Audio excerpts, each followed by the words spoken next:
नमस्कार, आदाब, सत श्री अकाल। पंजाब केसरी टीवी में आज हम आपसे उस शख्स से मिलाने जा रहे हैं, जो कि श्राइन बोर्ड कर्मचारी यूनियन के अध्यक्ष हैं और समय-समय पर बोर्ड कर्मियों की मांगों को उचित मंच पर ले जाते हैं और उनका हक उन्हें दिलाते हैं। जी हाँ, सही कहा, राजकुमार जी आज हमारे साथ मौजूद हैं, जो पिछले काफ़ी समय से बोर्ड कर्मचारियों की ही बात करते हैं और उन्हें उनका हक दिलाते हैं। आइए उनसे बात करते हैं कि ये सफ़र कैसे शुरू हुआ और कैसे किन-किन दिक्कतों का सामना करना पड़ा।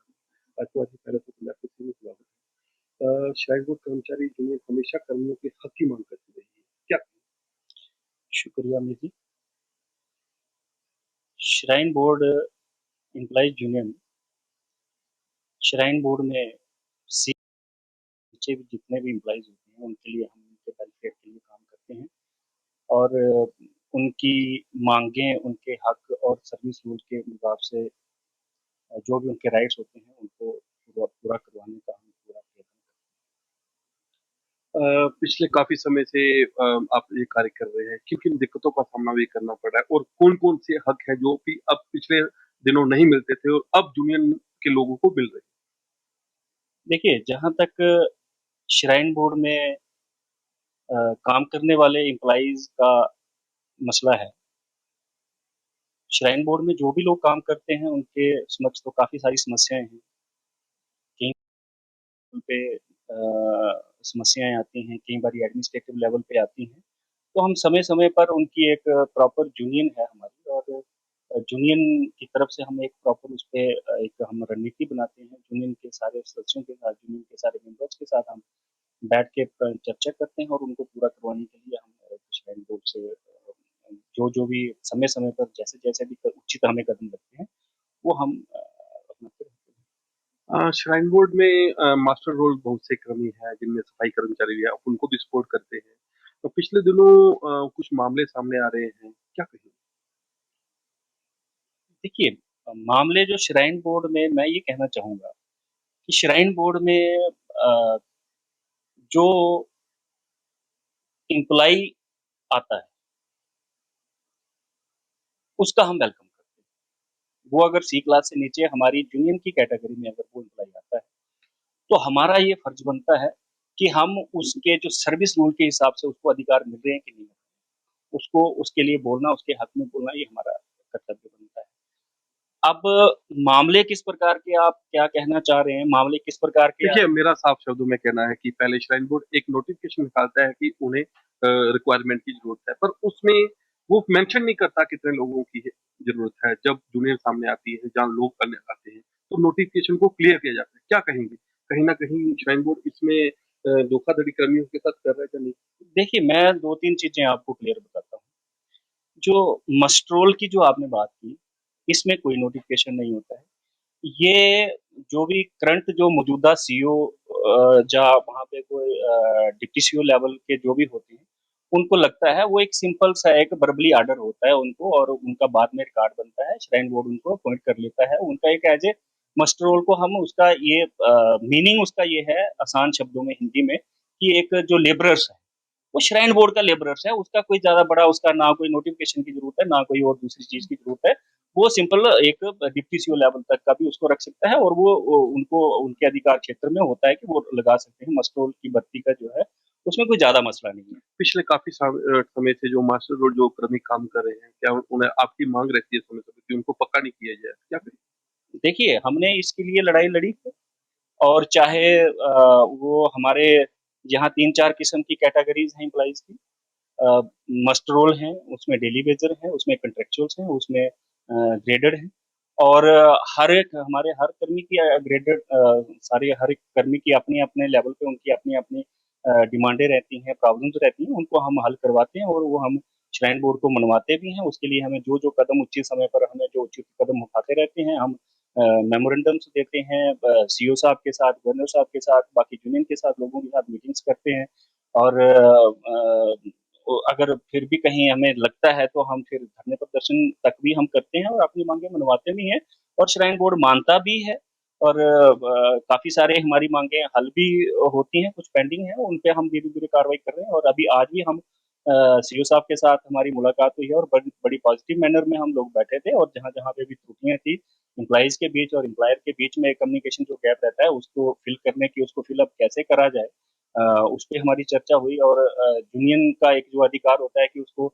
पेरेंटल जो डिपार्टमेंट होता है, वो ऑफिस उसको प्रदान करे, उसकी गैप को कम करे और यूनियन की तरफ से जो-जो भी मसले जाते हैं, लार्ज इंटरेस्ट पे जाएँ, चाहे वो इंडिविजुअल इंटरेस्ट पे हों, तो उनको हल करने के लिए आज भी सीईओ साहब से चर्चा हुई। हमने डिप्टी सीईओ साहब से बात करी, बड़े पॉजिटिव वे में और सीईओ साहब ने हमें आश्वासन दिया है कि जो-जो भी एम्प्लॉइज़ की जो हमारी समस्याएँ होंगी, उनको दूर करने का वो प्रयत्न करेंगे। पिछले दिनों एक मसला था, श्राइन बोर्ड जो कर्मचारी थे, उनके हेल्थ इंश्योरेंस में सिर्फ नारायणा में ही किया जा रहा था। आपने उस मांग को उचित स्तर पर रखा था। क्या उसमें हल हुआ है?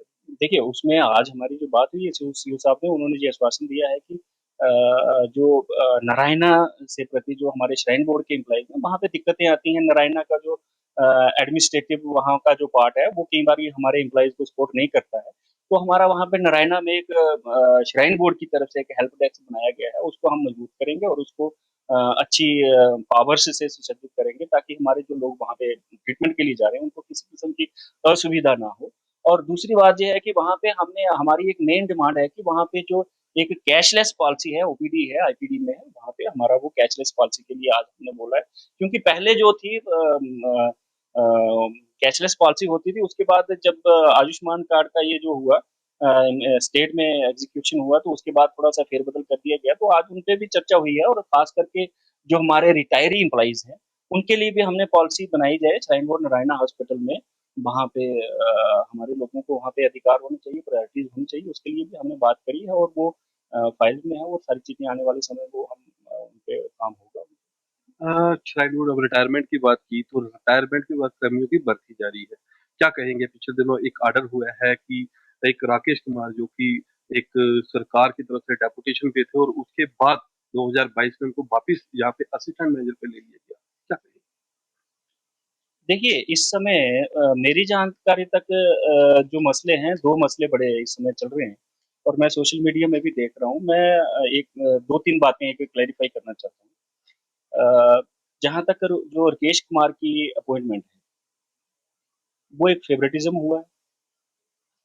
अ, हमारे हिसाब से वो गलत है, क्योंकि एक स्टेट से डेपुटेशन पे एक एम्प्लॉयी आता है और श्राइन बोर्ड में 10-12 साल के लिए वो काम करता है और उसके बाद वो रिटायर होता है और उसके बाद वो फिर 6 महीने के लिए वो टर्म्स कंडीशंस पे वो काम करने के लिए आ जाता है। मुझे लगता है कि उसको अभी इतनी ज़रूरत नहीं है इस काम की और हमारी जो अभी नई आने वाली जनरेशन है उसको वो मौका मिलना चाहिए था। अब क्या हुआ है उसको हमें नहीं, लेकिन वो भी एक हमारी जो श्राइन बोर्ड की रिक्रूटमेंट पॉलिसी है उस 9C के तहत हुआ है, पर वो हुआ गलत है। उसके लिए पैरामीटर्स जो हैं पूरे तरीके से सही तरीके से नहीं अपनाए गए। और इसके साथ ही मैं एक बात और कहना चाहता हूँ कि आजकल एक भूमिका शर्मा की जो अपॉइंटमेंट हुई थी वो काफ़ी सारा उसमें विरोध भी हो रहा है, सोशल मीडिया पे भी हो रहा है। पर मेरा ये मानना है उसमें कि अगर हम उसको ऑर्डर को जो हुआ है, उस ऑर्डर को हम अगर गौर से ध्यान से पढ़ते हैं, तो वो एक रिक्रूटमेंट पॉलिसी जो है वो उसके प्रॉपर उसके तहत हुआ है। हम किसी के खिलाफ नहीं है। पर ये जो उसमें ऑर्डर में साफ-साफ लिखा है कि ये जो अपॉइंटमेंट है, ये टर्म्स बेसिस पे है और ये 6 महीने के लिए है और ये या तो 6 महीने के लिए है या तो जब तक वो जो अभी श्राइन बोर्ड में अभी जो नई रिक्रूटमेंट जो श्राइन बोर्ड कर रहा है, उसकी प्रक्रिया अभी जारी है और जब तक वो कंप्लीट नहीं हो जाती है, तब तक के लिए है। जैसे ही वो प्रक्रिया कंप्लीट होती है, तब तक वो ऑटोमैटिकली उसका वो जो टर्म्स है, वो खत्म हो जाना था। उसमें कोई बड़ा इश्यू नहीं था। हाँ, इश्यू ये हमने आज सीईओ साहब से इस मसले पे स्पेशली हमने इस पे चर्चा की कि अगर आप रिक्वायरमेंट एंड नीड बेसिस पे उसको कंटीजेंसी बेसिस पे हर डिपार्टमेंट भर्ती करता है वैसे ही और वो नीड एंड रिक्वायरमेंट बेसिस पे टेम्परेरी हर डिपार्टमेंट लगाता है, इमरजेंसी में लगा सकता है। बिल्कुल, मैं आपकी बात से सहमत हूँ। यही बात है कि इतने दिनों से मसला चल रहा है। करीब 1 महीने से ये पूरा मसला चल रहा है। श्राइन बोर्ड की तरफ से कोई अपना पक्ष नहीं रखा गया।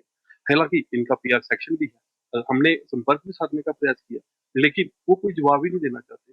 ये क्या कहें? देखिए ये बात जो वो तो श्राइन बोर्ड का एक उसका अपना एक रुख है कि वो किस अपने मसले को किस हिसाब से वो प्रोजेक्ट करता है, नहीं करता है, वो तो उनका उनके अधिकार क्षेत्र में है।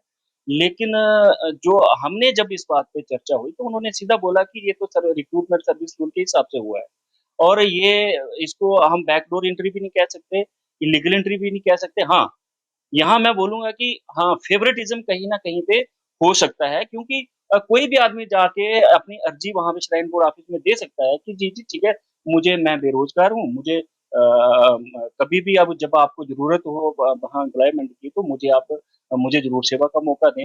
उसी हिसाब से अब कितने लोगों ने वहाँ पे 2-2 3-3 साल से आप कभी भी दे सकते हो। ये अलग मसला है कि आपने अप्लाई किया था रिक्वायरमेंट एंड नीड बेसिस पे तो उन्होंने वहाँ से एक फॉर्म को उठा के वहाँ पे लगा लिया गया। उसमें जो है पारदर्शिता होनी चाहिए थी कि भई आपके पास उस बेसिस पे कितने प्रार्थना पत्र आए और आपने उनको कितने लोगों को लगाया और कितने उसके क्या-क्या पैरामीटर्स आपने अडॉप्ट करे, वो मसला एक अलग है। अब वो श्राइन बोर्ड के जो सी लेवल की पोस्टें हैं, वहाँ वो सीओ के अधिकार क्षेत्र में है कि वो उसको सीओ अपनी एक कमेटी बना करके वहाँ पे उनको वो अपॉइंट कर सकता है। और सीओ से सी ग्रेड की लेवल की जो ऊपर की वो पोस्टें हैं उनमें वो अधिकार जो है वो गवर्नर साहब के पास है और इसमें 2 फ़र्क है कि जो राकेश कुमार की जो अपॉइंटमेंट हुई है थ्रू प्रॉपर गवर्नर हाउस से हुई है। वहाँ हो सकता है किस लेवल का फ़ेवरेटिज़्म चल रहा है, उसके बारे में हम तो नहीं कह सकते। लेकिन वो गलत है, उसका जो राकेश कुमार की जो अपॉइंटमेंट है, उसका मौका दूसरों को मिलना चाहिए था, जो नई युवा पीढ़ी को मिलना चाहिए था, हम इसके हक में हैं। लेकिन जो सी लेवल तक के कर्मचारी हैं, जब वो श्राइन बोर्ड में भर्ती हो जाता है, भर्ती में बैकडोर एंट्री हुई, भर्ती में कोई घोटाला हुआ, भर्ती में कोई स्कैम हुआ, उससे हमें कोई लेना-देना नहीं है। हमें मसला है कि हमारे यूनियन में जो एम्प्लॉइज़ हैं, उनके अधिकारों को कैसे सेफगार्ड किया जाए, हमें उससे कंसर्न है। हाँ, अगर कहीं पे बोर्ड कहीं पे स्कैम करता है, उसके लिए बोलना चाहिए, सबको बोलना चाहिए बाकी लोगों को। बिल्कुल, ये आपने सही प्रकाश डाला पूरे मामले पे। राकेश कुमार की जो एंट्री है वो गलत तरीके से हुई है। अगर इस मामले को लेकर उचित मंच पर जाना पड़ा, तो श्राइन बोर्ड यूनियन की क्या देखिए, मैं आपको एक चीज़ बताता हूँ, जो राकेश कुमार की जो एंट्री हुई है, उसके लिए हमने रिप्रेजेंटेशन एक सीओ साहब को दी है और वही रिप्रेजेंटेशन हमने गवर्नर साहब राजभवन में भी दी है, ईमेल भी करी है और हमने ये सारा मीडिया में भी दिया। अब उस पे कोई उचित कार्रवाई नहीं हुई है, तो इसमें आने वाले समय में हम इस मसले को लेकर के और ठोस कदम लेने के बारे में हम अपनी रणनीति बनाएँगे। अगर गवर्नमेंट ने, एलजी साहब ने या सीओ साहब ने इस मसले पे ज़्यादा विचार-विमर्श नहीं किया, तो हम इस पे और कड़े कदम उठाएँगे और मैं एक बात ये कहना चाहता हूँ कि वो शख्स जो है, राकेश कुमार जो है, वो उसको सेंट्रल ऑफिस में लगाया गया, उसने 12 साल एक ही चेयर पे कुर्सी की है और जब तक उसको पहले तो उसको हटाया जाए और जब तक उसको हटाया नहीं जाता, तो उसको वहाँ से ट्रांसफ़र करके दूसरे दूसरे किसी स्टेशन में भेजा जाए और अगर ये 15 दिन के अंदर या 15-20 दिन के अंदर-अंदर ये नहीं होता है, तो हम इसके लिए जिस भी हद तक जाना पड़ेगा, जाएँगे ताकि नई जनरेशन को, आने वाली युवा पीढ़ी को एक रोज़गार मिल सके। ये थे राजकुमार जी, जिन्होंने पूरे मामले पर सही से प्रकाश डाला। उन्होंने प्रॉपर वे से बताया कि सी टर्म जो एम्प्लॉइज़ हैं, उनके लिए क्या श्राइन बोर्ड को करना होता है। हाँ, इन्होंने ये माना कि जो राकेश कुमार की जो भर्ती हुई है, वो फेवरेटिज़्म हुआ है। उसके लिए अगर किसी भी हद तक श्राइन बोर्ड यूनियन को जाना पड़ा और जाएगा, उस ऑर्डर को वो टर्मिनेट करवा के ही दम लेंगे। ये श्राइन बोर्ड यूनियन की पूरी रहेगी। अमित शर्मा, पंजाब केसरी। हमसे जुड़े रहने के लिए हमारे YouTube चैनल को सब्सक्राइब करें और नई वीडियो की नोटिफिकेशन के लिए बेल आइकॉन को दबाएं। अगर आप ये वीडियो Facebook पर देख रहे हैं तो लाइक जरूर करें और ज्यादा से ज्यादा शेयर करें। इसी तरह के और भी अपडेट्स के लिए फॉलो करें हमारा Instagram पेज himachal.kesri।